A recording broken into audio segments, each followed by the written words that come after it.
أعوذ بالله من الشيطان الرجيم. بسم الله الرحمن الرحيم.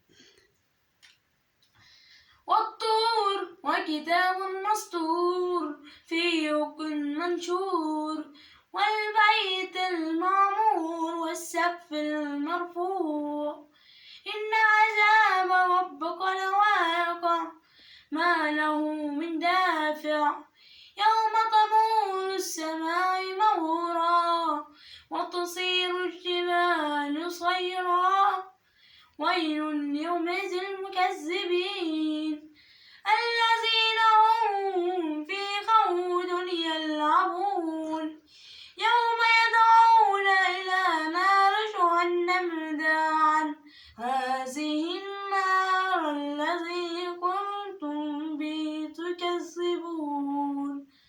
صدق الله العظيم. يا رب لو عجبكم الفيديو يا جماعة مش تنسوا بقى تعملوا لايك والاشتراك عشان يوصلكم كل جديد. باي باي.